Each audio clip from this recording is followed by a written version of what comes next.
Hello നമസ്കാരം, എല്ലാവർക്കും Achus media official മറ്റൊരു പുതിയ വീഡിയോയിലേക്ക് സ്വാഗതം. അപ്പോൾ നമ്മളിന്ന് ഫാസ്ടാഗിൻ്റെ KYC അപ്ഡേഷൻ എങ്ങനെ ചെയ്യുന്നുള്ളതാണ് നമ്മളെ വീഡിയോയിലൂടെ പരിശോധിക്കാൻ പോകുന്നത്. അതിനായി ഇപ്പോൾ നിങ്ങൾക്ക് ഇതിപ്പോൾ കാണാം, ഇതിപ്പോൾ ഫാസ്ടാഗ് ഫെഡറൽ ബാങ്കിൻ്റെയാണ് നമ്മൾ ചെക്ക് ചെയ്യുന്നത്. അതിനകത്ത് സ്റ്റാറ്റസ് നോക്കുമ്പോൾ ക്ലോസ്ഡ് ആണ്. അപ്പോൾ അതെങ്ങനെ നമുക്ക് ക്ലിയർ ചെയ്യാമെന്നുള്ളത്, അതിനായിട്ട് ഫസ്റ്റ് ഫെഡറൽ ബാങ്കിൻ്റെ KYC അപ്ഡേറ്റ് എന്നുള്ള വെബ്സൈറ്റിലോട്ട് നമ്മൾ പോകുക. ഫസ്റ്റ് കാണുന്ന ഈ സൈറ്റ് തന്നെ ക്ലിക്ക് ചെയ്ത് അകത്ത് കയറുക. അപ്ഡേറ്റ് KYC ഡീറ്റെയിൽസ് ഓൺലി എന്ന് പറഞ്ഞാൽ ഈ സൈറ്റ് ക്ലിക്ക് ചെയ്ത് നമ്മൾ അകത്ത് കയറുന്ന സമയത്ത് ഇങ്ങനെ ഒരു ഇൻ്റർഫേസ് ആയിരിക്കും നമുക്ക് കാണാൻ കഴിയുന്നത്.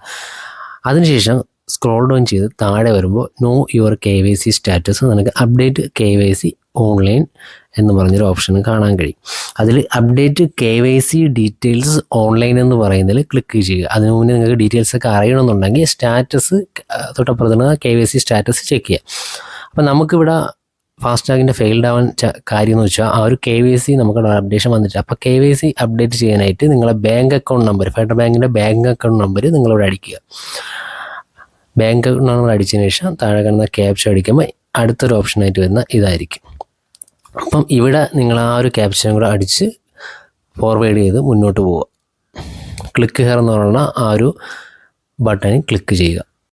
അപ്പോൾ നമ്മൾ ഈ ക്യാപ്ച, ഈ താഴെ കാണുന്ന രണ്ടാമത്തെ സ്റ്റെപ്പ് വരുന്ന ഈ ക്യാപ്ച എൻ്റർ ചെയ്ത് മുന്നോട്ട് പോകുമ്പോൾ നമുക്ക് നമ്മുടെ ഫോൺ നമ്പറിലോട്ട് നമുക്കൊരു OTP വരും. ആ ഒരു OTP നമ്മളിവിടെ അടിച്ച ശേഷം കണ്ടിന്യൂ കൊടുത്ത് മുന്നോട്ട് പോവുക. അപ്പോൾ നമ്മളത് പ്രൊസീഡ് ചെയ്യുന്ന സമയത്ത് അടുത്ത ഇൻ്റർഫേസ് ആയിട്ട് ഇതായിരിക്കും വേണം. അഡ്രസ്സ്, അതിനൊക്കെ തന്നെ പിൻകോഡ്, സ്റ്റേറ്റ്, കൺട്രി ഒക്കെ അടിക്കാനുള്ള ഒരു ഓപ്ഷനാണ് വരുന്നത്. അപ്പോൾ ഇതെല്ലാം അടിച്ച് കംപ്ലീറ്റ് ചെയ്തതിന് ശേഷം യെസ് കൊടുത്ത് മുന്നോട്ട് പോകുക. മുന്നോട്ട് പോകുമ്പോൾ നമ്മളെ KYC അപ്ഡേഷൻ എല്ലാം കംപ്ലീറ്റ് ആവും. ഫസ്റ്റ് ടൈം ചെയ്യുന്ന ഒരാൾക്ക് ഇത് പറഞ്ഞ പോലെ തന്നെ പാസ്ബുക്കിൻ്റെയും ID കാർഡും ബാക്കി എല്ലാ കാര്യങ്ങളും ഫോട്ടോ അപ്ഡേറ്റ് ചെയ്യേണ്ടത്. അപ്പോൾ 3 days 4 days വർക്കിംഗ് ഡേയ്സിനുള്ളിൽ തന്നെ നമുക്ക് ഇത് വന്നു ചേരും.